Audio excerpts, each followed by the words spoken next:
Hi folks, Speedway Tag here with a video on Cathedral World, which is, I guess you could say, is the deluxe, very deluxe version of the great classic game Cathedral. Cathedral World, for me, out of all the games, hundreds of games that I've got here, this is probably my favorite when it comes to components and the most impressive, which I'll show you those things in a moment. Cathedral, the original game, came out in, I couldn't believe it when I checked this, in 1981, designed in 1978.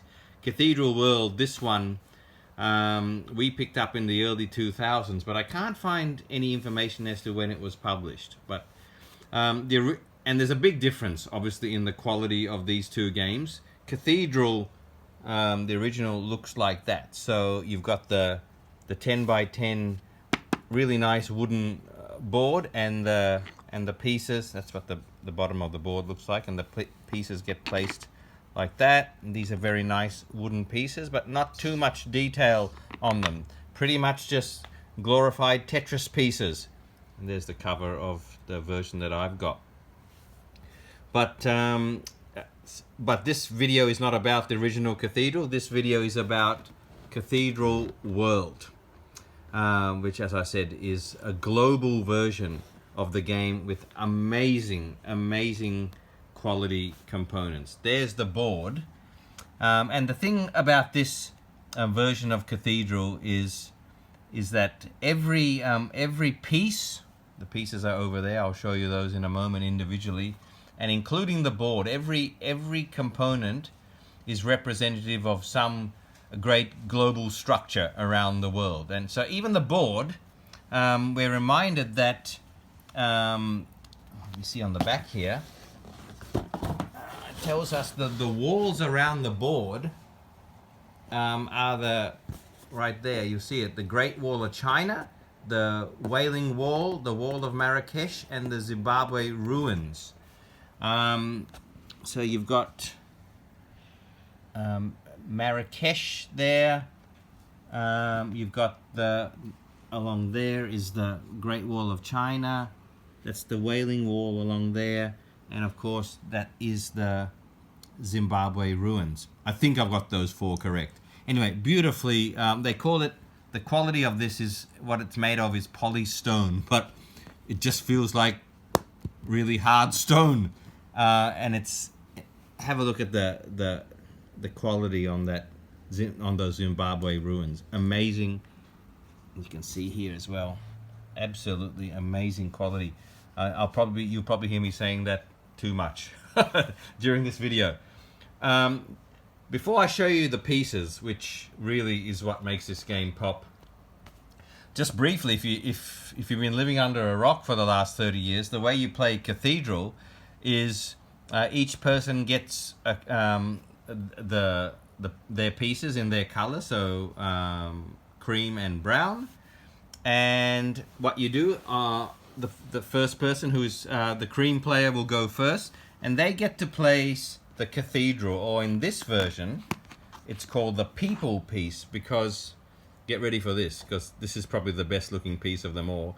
The people piece looks like that, right? And in the original game, it's right there, it's the grey piece there, it's just in the shape of a cross, i.e. cathedral, but here it's also a cross, but look at the people standing on it there, and the detail. Okay, it's called the people's piece to represent global unity. The first person places this somewhere on the board, okay, within the squares, like that, and now you're ready to go. Okay, so the next person is the brown player, and you place one of your pieces anywhere on the board. So the brown player might take this piece, and you can place it anywhere you like. So he might place it there. Okay, then the cream player might place their piece over here.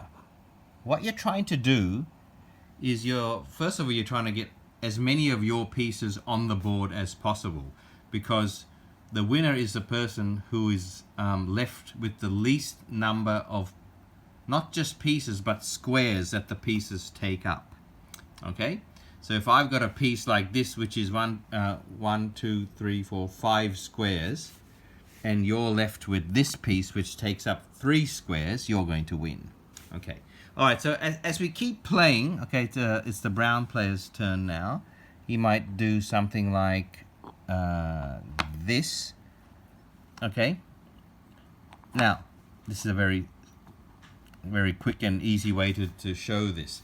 If you have a look there from above, the brown player, using his pieces alone, not connected diagonally but flush on, he's used his pieces alone, and he's allowed to use the wall of the playing board as well. And he's now encircled and enclosed an area which is completely enclosed by either his pieces and the wall of the board. So now the cream player cannot place a piece in here. All right, so that's the crux of the game. You are trying to cordon off areas for yourself that your opponent cannot play in, and therefore now the cream player has to try and get all his pieces in there, but he can't put them in here. Okay, so the cream player might go ahead and do this. Okay. Okay, this guy might go here. Not sure why he would, but I'm doing that to show you something. All right, cream might go there. This guy might start working up over here. All right, he's not going to bother filling in this space yet. He'll do that towards the end of the game because he knows this is safe for him. This is a safe space. The other player can never play in here, so he's got that under control. If the cream player comes along now, and we'll take a few more turns, I guess. Does that. This guy does this. Okay, and now this cream player does something like that. Okay, this is not going to happen because the brown player is going to get wind of this and do something about it. But just to explain to you the basics of the game. Again, the cream player has enclosed an area just by using the wall and their spaces. So that's their area now. But because there's one and only one, no more than one, because there's one piece of the opponent's in that enclosed area, the cream player gets to take that off the board, give it back to their opponent, and that opponent now has to replace that somewhere in the more restricted board now to them. Okay, so you enclose areas like that so that you keep your opponent away from it, but you can also, if you manage to enclose it with one of your opponent's pieces in there, or just the people's piece or the cathedral in there, they come off the board. Again, great strategy there, and you just keep placing, trying to get your own, cordon off your own areas, and not get caught as a sole piece in your opponent's area. Really nice strategic game, whether you play it with these beautiful pieces or whether you play it with the wooden Tetris pieces.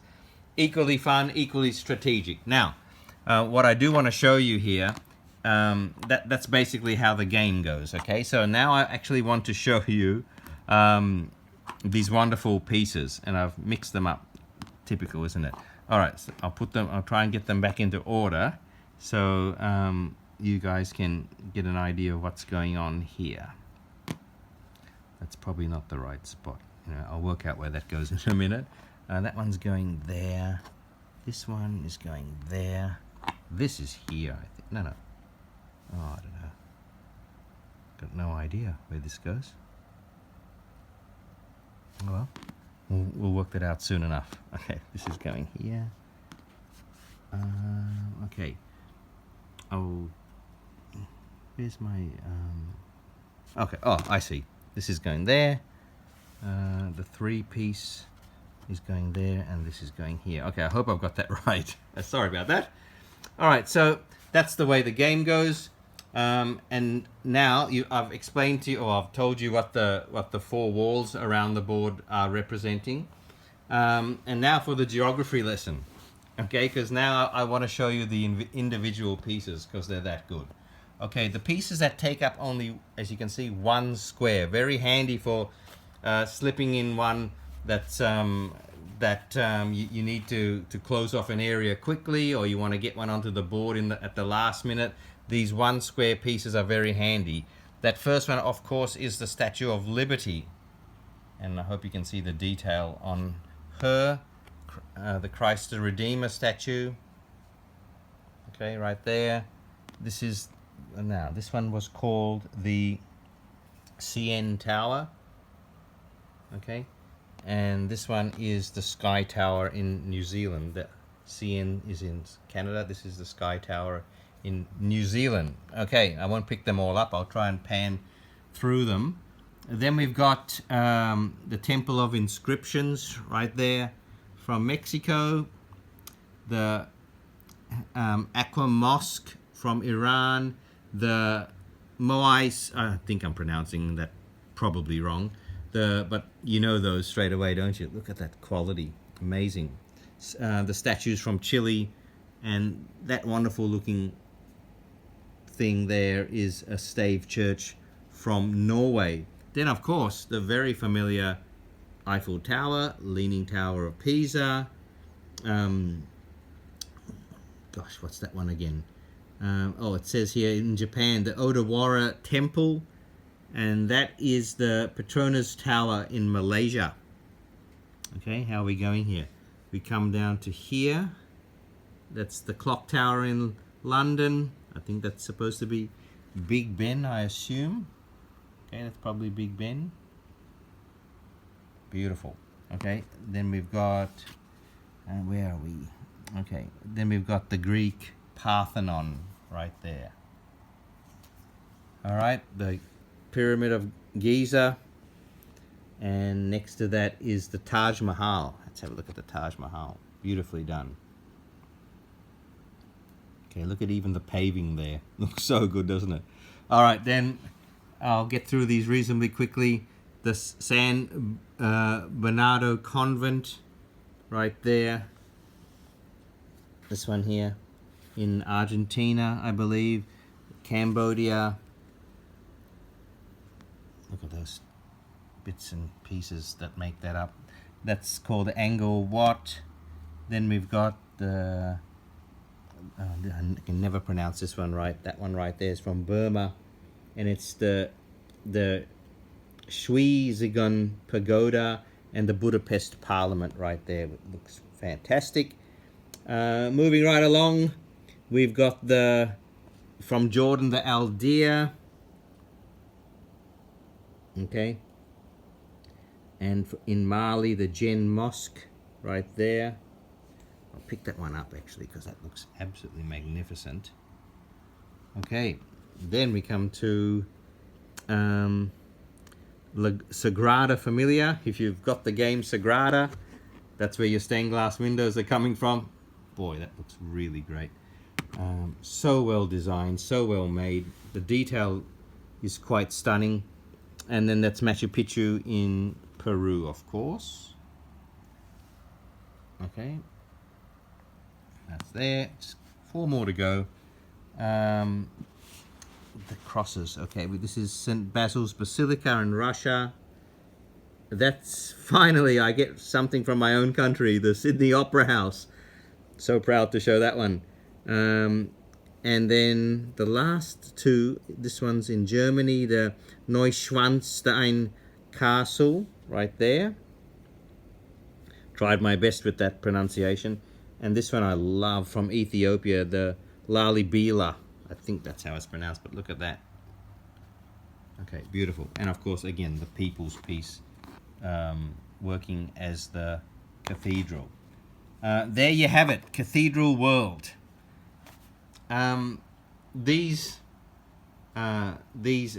quality of these pieces, in the end, won't make the game any better the more that you play. Strangely enough, it's so difficult to put these pieces back into their boxes over here, right? And to fit them in there and find the right ones that go where. Sometimes we just think, wow, we just want to have a quick game of Cathedral. It'll take double the time to play it as Cathedral World, because getting the stuff out and getting it back into the box is a real pain. right? So that's what I'm saying. In the end, it's not going to make the game play any better, but the game plays really great anyway. It's a real simple abstract strategy game of area control and capturing your opponent's piece if you can get them on their own in an area that you cordon off. And like I said, in the end, you keep playing until no one can play any more pieces, and whoever's got the least amount of squares, not pieces, but squares left, is going to win. Okay, I don't know if you can get this game anymore. Certainly Cathedral is going strong, the original, and you can get that anywhere, right? It still astounds me when I found out today that was designed in 1978. Yeah, we got ours in the early 2000s, and same with Cathedral World. But yeah, you can get Cathedral, no problem. Good luck trying to find this one, but you never know. Okay, hope you enjoyed that. See you later.